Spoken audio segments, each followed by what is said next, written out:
I guess we're like, all right, give me a thumbs up. Well, welcome everybody to the annual Astronaut Memorial Service of the city of Titusville, Florida, and the American Space Museum. My name's Marquette. I'm the community liaison for the American Space Museum, just 3 blocks from here. We will hope you all come after this service for, I'm sure you'd like a cup of coffee and maybe a cookie there. Joining me is Al Therriault. He's chairman of the Titusville Flag and Memorial Committee, and he's a lot more than that, and I'll let you talk about that. But we thank you for braving the weather and attending this patriotic and reflective ceremony. We welcome those of you watching on our social media platforms of the American Space Museum, Facebook, YouTube, Twitch, and Spotify. That's where we do our Stay Curious podcast weekdays, and some of you have been on it as our museum's all about honoring you, the space worker. And for those of you in our cyber audience, we are at a wonderful spot 10 miles from where Artemis is going to launch, hopefully in mid-April on our way back to the moon on an unmanned mission. So we will acknowledge the dignitaries in attendance in a minute, but I'd like to just mention our featured speaker, Astronaut Dr. Winston Scott. Where are you at, sir? There he is. And we're so blessed to have Winston in our community doing so many great things. And though it's chilly out, one thing I'll quickly cut to one of his spacewalks. He's one of the coldest astronauts to ever be placed in space on purpose. They were testing the new spacesuits to build the International Space Station, and am I right? You're about 110 below zero in there, but you were warm still, right? Yeah, absolutely. So you're going to enjoy what he has to share about his friends, and as we remember the Columbia and the Challenger. At this time, Al? Yes, Mark, thank you. You know, with all this beautiful Florida sunshine, if we fake it, the folks watching us worldwide will think, it's 80 degrees out here, right? It's a beautiful day. It's a beautiful day. At this time, we'd like to have our opening prayer and blessing of the flowers from St. Peter's Orthodox Catholic Church down in Port St. John. Please welcome Father Frank Cossentino.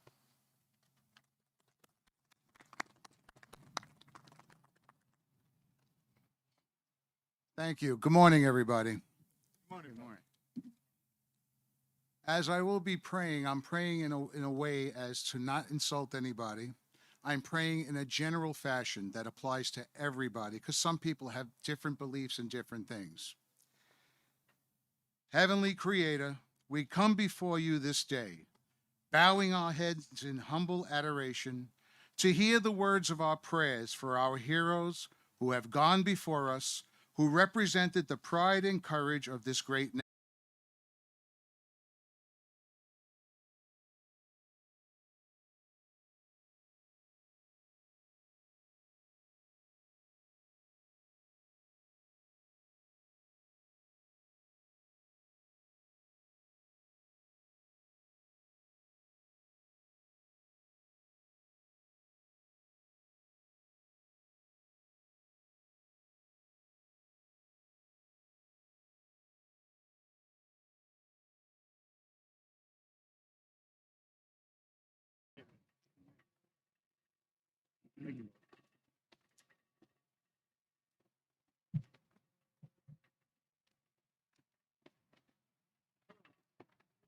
At this time, Mr. Thomas Patton of the DAV 109 is going to reposition our flag, assisted by cadets from the Titusville Civil Air Patrol.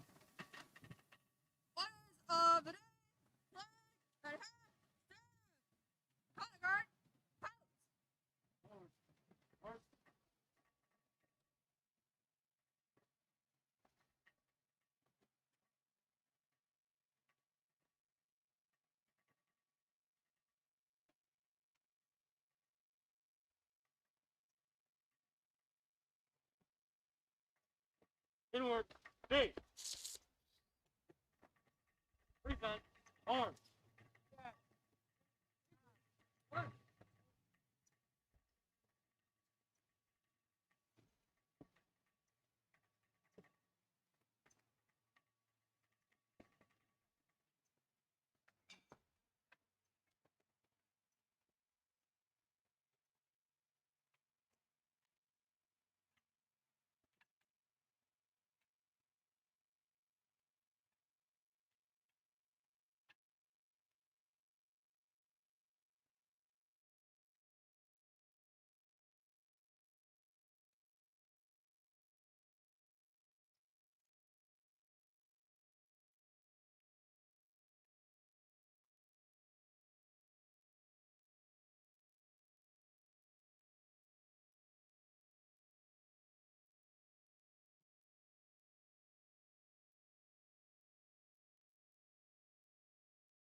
This time, Miss Jill Bremer will lead us in the Star Spangled Banner.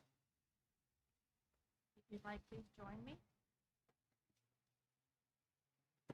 Oh, say, can you see by the dawn's early light what so proudly we hail at the twilight's last gleaming, whose broad stripes and bright stars through the perilous fight for the ramparts we watched were so gallantly streaming, and the rocket's red glare, the bombs bursting in air, gave proof through the night that our flag was still there. Oh, say, does that star-spangled banner yet wave o'er the land of the free and the home of the brave?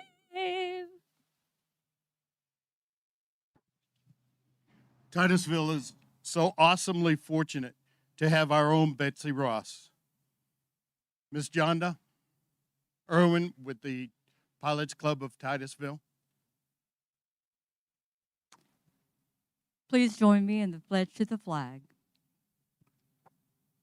I pledge allegiance to the flag of the United States of America and to the republic for which it stands, one nation, under God, indivisible, with liberty and justice for all. Thank you, Miss Jonda.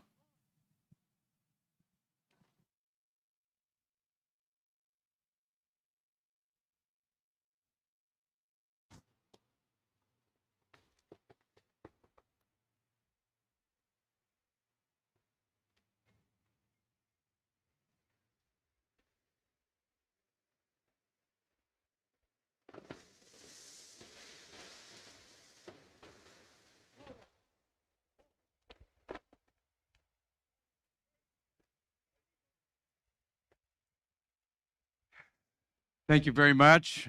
I always like that part of this ceremony that's been going on for decades. And you may be seated. Thank you. For those of you joining us from around the world and those of you here that are visitors, we welcome you to a very special place that's a mere 10 miles away from the launch pads at Kennedy Space Center that launched humans into space, sent men to the moon, and rocketed hundreds of satellites that have revolutionized our modern society.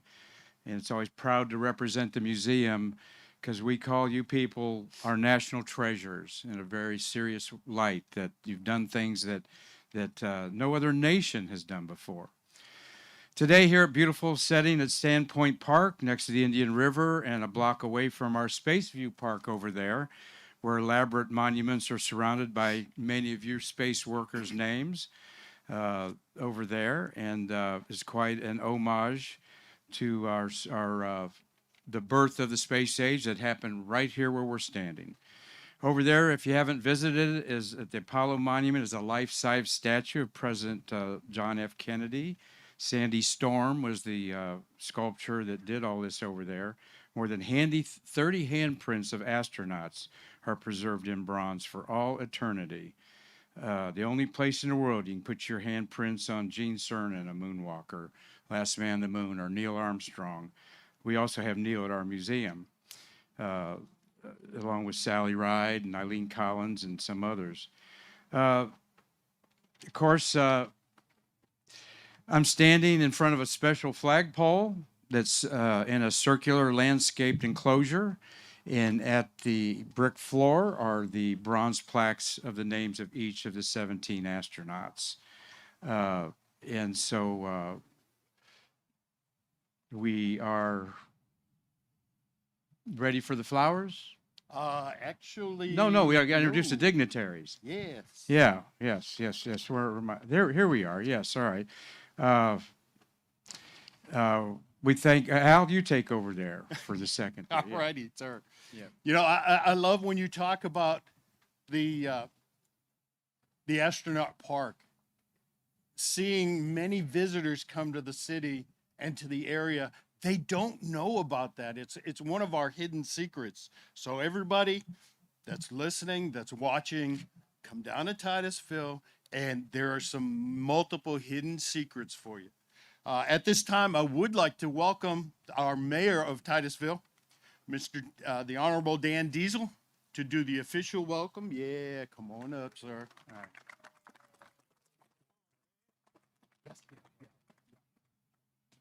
How are you? Very good. Pick a mic, either one. They both Go work. here. All right. Well, first of all, I better fix this.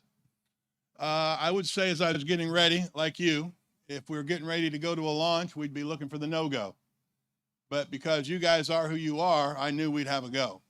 So I appreciate you being here. I thank you for being here today to help us honor, celebrate, and remember our astronauts who bravely gave their lives for the advancement of our country's space program. Each and every one of those astronauts are heroes. They're heroes to you. They're heroes to me. They're heroes to our community. They are heroes to our city, and they are heroes to our country. I truly feel that heroes in my world, and I moved here in 1965 with my dad, with McDonnell Douglas, with the Gemini program. And from that point on, I can tell you that my heroes didn't leap tall buildings and wear capes. My heroes wore astronaut suits, walked on the moon, walked in space, and did things that were very, very high risk to advance our space program and to advance our country. And as you know, while they were advancing our country and our space program, they were lifting our spirits and giving us pride. And those are things that I will never forget.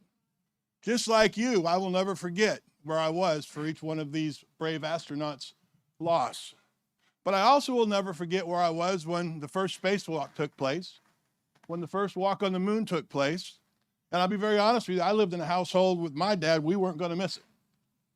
And I can tell you that take it a step further, I also remember Apollo 13 going to my church, IRC United Methodist Church, still there, going there every night during that mission when things went bad. And then they went miraculously well. I would say as I conclude that the astronauts are my childhood heroes. They're my heroes now. But I can also tell you, that's going to blow away for sure. I can also tell you that my dad was a hero of mine. And part of the reason he was a hero of mine was his commitment to the space program. He worked for many different contractors, from McDonnell Douglas to Bendix to Boeing to MacDac. He was one of those guys that when a program ended, he didn't know where he was going to go. But I can tell you I admired him and I honored him for that. And I feel that I can look out here now, and some are very familiar to me. You did the same thing. You lived that life. You lived your life for the betterment of our space program, the betterment of our country, and the safety and love for our astronauts. So with that, I would say that you too are my heroes. And I would say that most every astronaut would say the same thing. So with that, I'm so happy you're here. This is one of my favorite days. There's nothing more that we can do to honor, or nothing better we can do than to honor our fallen astronauts, our heroes. So with that, I want to thank you for being here, and I want to introduce a good friend of mine and somebody who's been here, I found out, as long as I have, because she's got a similar story, and I didn't find out until I became the mayor and she was a county commissioner that I was in 5th grade and she was in 3rd grade at Imperial Estates Elementary together. We missed it. So with that being said, great to see you, a great friend of mine, County Commissioner Rita Pritchett. Thank you, Mayor. Thank you. Thank you. Dan, you are such a great friend, and I always try to find him to sit with at these meetings, primarily because he blocks the wind. And Al, I have to say, you have a way of, Mr. Al? Al. You find a way of picking the coldest day of the year to have this. You're called out. This is not the coldest day. Oh, don't tell me that. All right, he got a day early. It's so good to be with you guys here today, and Dan and I do share a lot of those same stories. We moved over here when I was a baby. My dad was in the Air Force, came right over and worked for the space program. All we've ever known is space and astronauts, and they are our heroes. And I, all of you, if you worked at the Space Center, you got a family member, would you raise your hand for me? See, it's just so wonderful. We build rockets here, and it's such a great history and a lineage that we have here. And I wanted to mention this today. I'm not going to repeat a lot of the stuff Dan said, but you know, with the world we're in today, there's so much knowledge. It's so easy to get a hold of knowledge through, you know, the Facebook, Spotify's, and all these things. And without wisdom of knowing how to use that knowledge, we won't get anywhere. And it's so important that we do remember these things. There's such a move to try to wipe out our history right now. And it's so important that we remember our history, remember those people that laid down their lives to move us forward into the things that we have. You know, the Bible's real specific about having knowledge and wisdom, and it's so important to have wisdom as we use this knowledge. And so on that, I do want to ask you, Astronaut Scott, is the Earth round? Absolutely. Okay. So there's so much noise going on out there with things. So it's so important that we move forward nice and round. We move forward with the truth because we have a generation coming up, and I don't want to lose a generation. And I do want to say God bless you and your families, and God bless America. Thank you. Thank you very much, Rita. Very good. Yes, the Flat Earth Society, as an amateur astronomer, I've never heard anyone talk about the Flat Mars Society, because we're pretty sure that's round, so forth. So we wanted to acknowledge a few people here that have made this possible, and a few other people I see in the crowd. Some of you will be giving the flowers, but I wanted you all to acknowledge Miss Doris Ripley. Doris is 100 years old. Did you drive yourself here, Doris? Anyway, I wanted to acknowledge her. Yes. She was a secretary. Yes, she did drive herself. Yeah, she drove herself here. She was a secretary at the Cape. Remembers a young Walter Cronkite fumbling through her files that she hoped she had locked, or she would have been fired. Remember that? Tell me about Walter Cronkite. At any rate, Doris, thank you for being here, honey. We appreciate you. And I would like your committee, the Flower and Memorial Committee. Flag and Memorial. Flag and Memorial. Please have them stand up. Please if you're stand. here on the Flag and Memorial Committee. I got Tom Patton, Barbara Rathbone, and Carrie Fuller. Jonda. Give me a minute. You know, it's like, bam. Bob Swink with the Elks Club. Tommy Northcutt. Thank you. And wait, who did I miss? No, I already got Tom. Oh, Miss Karen. Yeah, welcome. All right, thank you. And also, I see a few of our city councilmen out here as council people, because I know I saw Jolyn Nelson. Was she hiding over that way? There you go. Well, thank you all. Thank you all. And as part of the American Space Museum, we have some board members here. Karen Conklin's our executive director. Please stand up so we can acknowledge you. We've got Larry Osterly's over here, I see. We've got my Obi-Wan over here. And I'm ruthlessly with names. Yeah. I forgot. Chuck Jeffries, what I'm trying to think about. Chuck Jeffries, stand up. too, Chuck has really saved our museum with our auctions. The next one's March 5th, and we're grateful for Karen's leadership over there. We've got a great team under her leadership to do some wonderful things about two things: preserving the birth of the American space age right here where it started, and igniting the future generation, because we're big about your kids, your grandkids that are here. Their legacy is like none other on the face of the earth. where no other place have we sent humans to the moon and that sort of thing. One So- other, we got Reverend Jordan, city council member up in the front as well, too. All right, great. Just wanted to acknowledge it's a team effort to do this. I would so, hear that later. All right, next up is our main speaker here. Let me get my little notes on Dr. Winston Scott over here. I've been on the Space Coast, privileged to be doing this for about 4 years, and wherever I go in rotaries and chambers and stuff like that, I see people's eyes light up when the name Dr. Winston Scott comes up. And also, it's very hard to find a picture of him not smiling. As I was looking for one to promote our event here, and his smile's too big for the seriousness of this event. But he is a strong communicator for the African American community. He has the precise mind of a jet fighter pilot and is in rhythm with life like a jazz musician, which he is indeed a masterful trumpet player. Mr. Scott has been an educational leader since he left his NASA days, particularly as a senior vice president and advisor to the president at Florida Institute of Technology in Melbourne. Wonderful institution up there. I'm always happy to be at that campus. Winston was a mission specialist in the shuttle, testing space suits and spacewalking techniques. On 2 shuttle missions, he was on Endeavour STS-72, 1996. That's when they put the deep freeze on you, I think, right? And then in 1987, 23 years ago, a couple of weeks ago, I reminded him, he was on STS-87.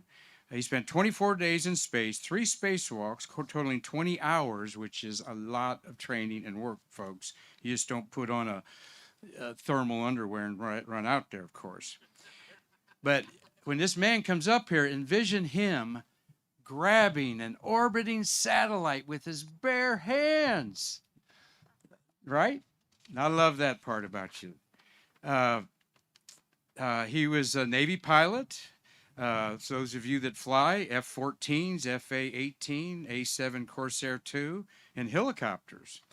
So he can probably tell you in detail about all of his 200 plus landings on an aircraft carrier, because they all can. Winston is a very accomplished jazz trumpet player. I can't wait to hear him play at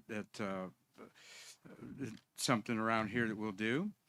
And he says, if you want to know what it's like to walk in space, listen to the Miles Davis song, In a Silent Way. Is a great interpretation, he says in his book, of what it feels like.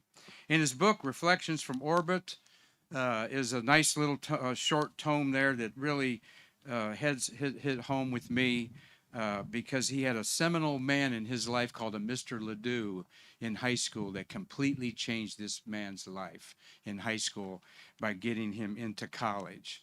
And I just love that about the simple twists of fates in our life are so precarious. We all can look back on one seminal moment that brought us to where we're at here today. So without further ado, happy that he even knows me, Dr. Winston Scott, please come up.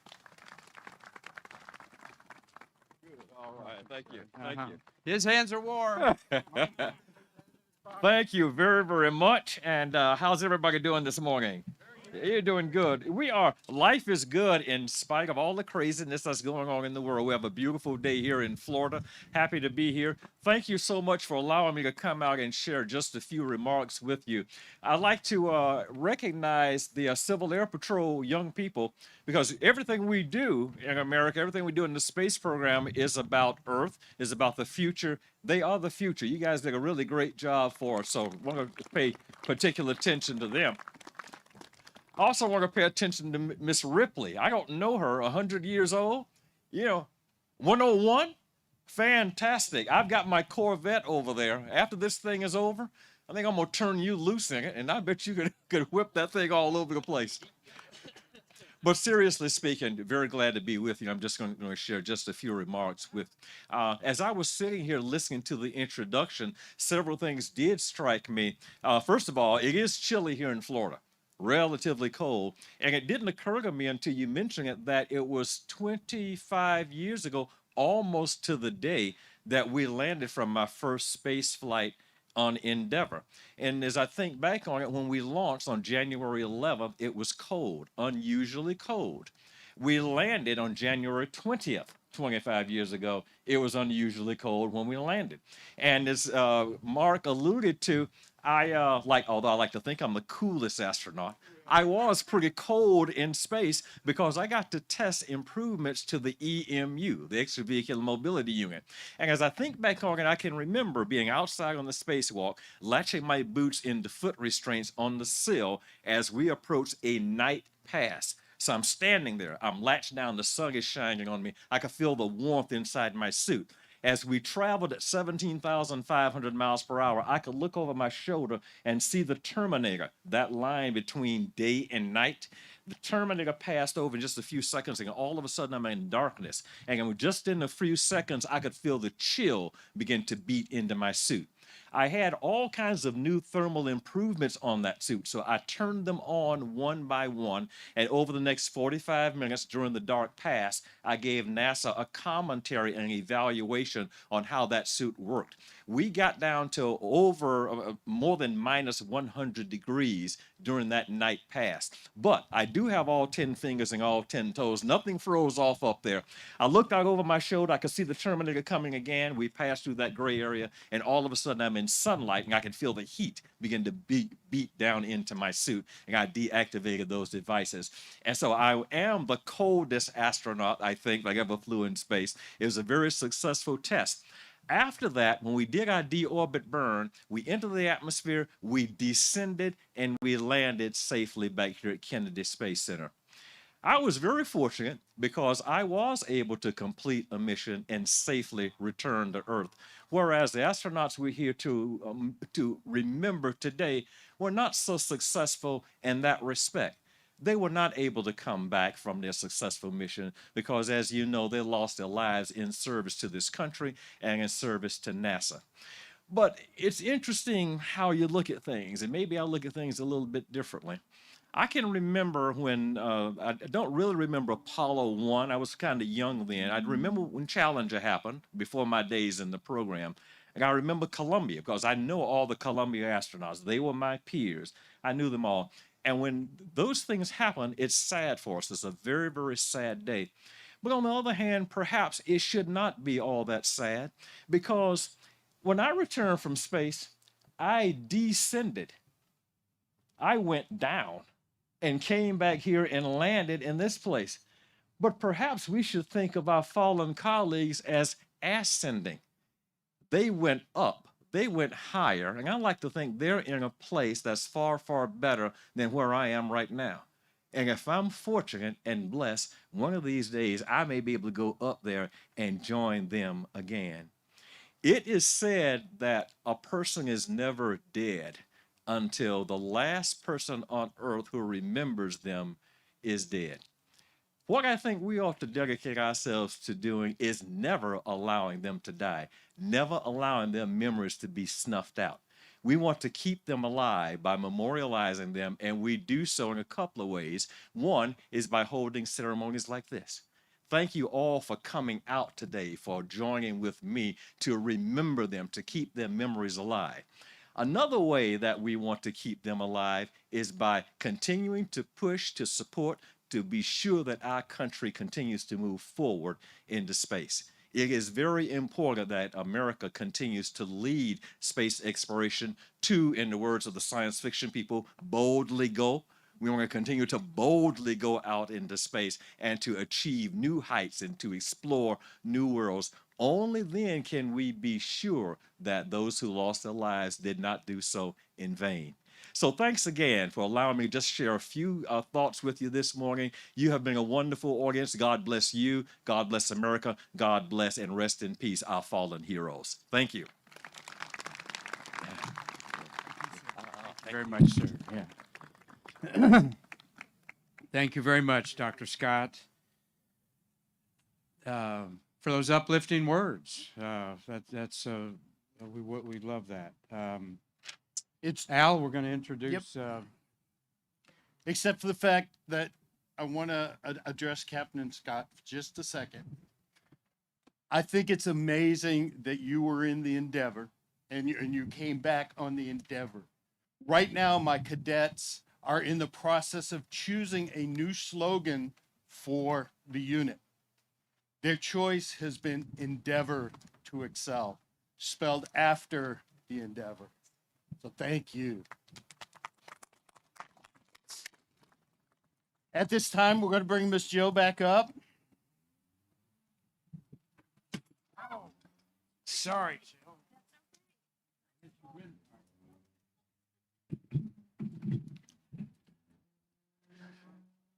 One of my favorite songs that she does is From a Distance.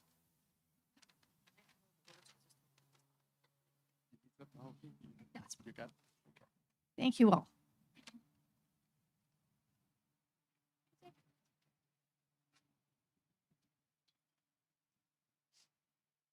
Where's the music?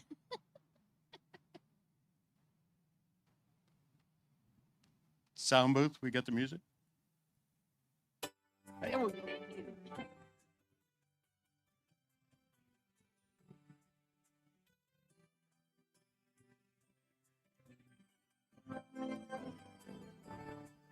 From a distance, the world looks blue and green, and the snow-capped mountains white. From a distance, the ocean meets the stream, and the eagle takes to flight. From a distance, there is harmony, and it echoes through the land. It's the voice of hope. It's the voice of peace. It's the voice of every man.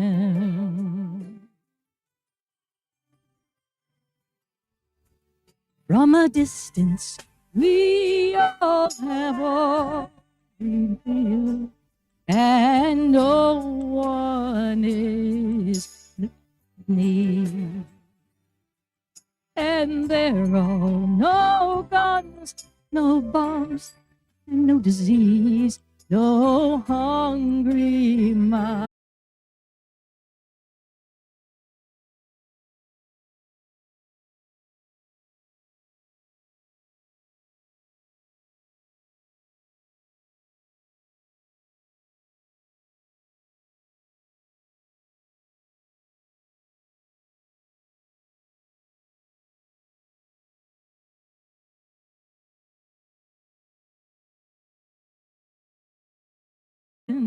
Even though we are at war. From a distance, I just cannot comprehend. The American Space Museum and the whole Space Coast cause to keep everything fresh and embrace this new rocket renaissance. Mark, since there is somebody that we forgot to mention earlier. We don't want to get in trouble. No, especially this gentleman, since usually he carries a sidearm. But our chief of police, John Lau, is out there. Thank you, Chief, and all the city officials here today. And especially, if you notice, they've got traffic blocked for us, and they keep us safe all the time. So it's an honor to have you here with us, sir. the wreath. The wreath. All righty. At this time, we are going to go ahead and place our memorial wreath. If Mayor Diesel, Commissioner Pritchett, and Captain Scott would come forward, please.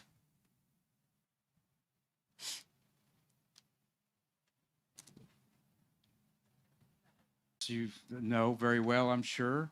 And Michael Collins passed away. We want to mention them briefly. if I've got my brief bio here. Oh, there we are. I don't have a picture of them, but I'm going to show you pictures of the other astronauts that are on your program too. Millie Elizabeth Hughes Fulford, quite an amazing lady. She died at age 75, February 2nd. She was on STS-40, which had 3 women on that flight there, Dr. Scott. That was an interesting one with Sid Gutierrez on that. She was born in Mineral Wells, Texas, December 21st, 1945. If you're going to Mars, because he, like Captain Scott, you know, we can't keep dreaming that we want to go to Mars. And if you didn't know, he was a very accomplished watercolor painter, and Florida Everglades and aircraft he flew is what he painted. Michael Collins did, rarely space-related things, and he never signed his artwork because he didn't want it to be sold for his signature. 90 years old was Michael Collins. What a wonderful guy, and so let's remember those fallen heroes. You know, Mark. And we got one more you want to yeah, add there. Yes, sir. I'm saving you. We've got a new class of astronauts that's coming up, and it's you know, there's debate on what we call them.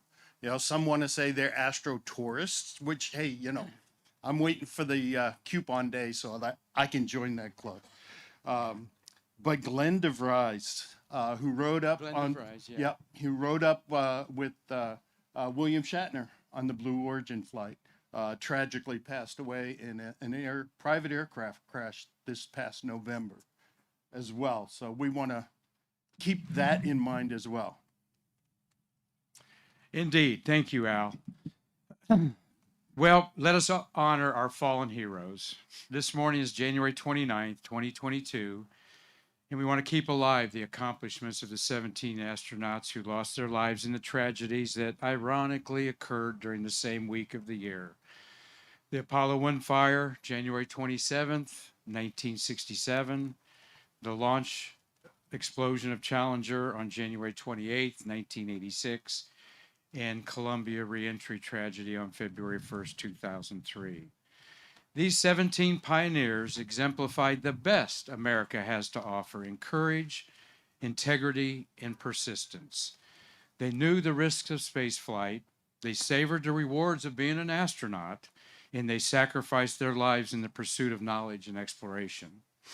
As you reflect on each person as we share a brief biography, keep in mind that these brave explorers represent a spectrum of cultures, races, and genders. Men and women, Asian, African American, European, Christian, Jewish, even a Buddhist. This is the melting pot of America, and their lives were taken from us as they were literally reaching for the stars. The 17 astronauts are forever remembered in America as their names adorn buildings, schools, streets, parks, planetariums. They're honored with statues, scholarships, and institutions. Their names are even given to craters on the moon and asteroids, and even the hills